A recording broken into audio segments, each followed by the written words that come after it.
Welcome to Kenton's videos. Enjoy the video. You start inside Geometry Dash on the main screen.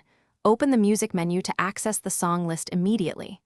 Once there, choose the track you want and press its entry to reveal details and playback controls. Make sure to let a snippet play so you can confirm it's the right tune. The game caches the current song info. While a track is playing, you're ready for the next step, locating the numerical song ID tied to that entry in the interface. Once the song detail page is open, scan beneath the title for a short number. Geometry Dash often shows the song ID near Share options. If you don't see it, tap Share Song or Copy link. This generates text that includes the numeric ID. You can paste that into a text field to extract the digits.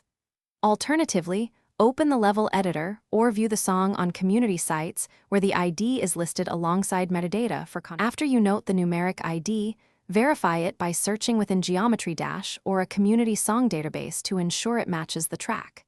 If the share link didn't include an ID, go back, copy it again, or open the editor to force the metadata to appear.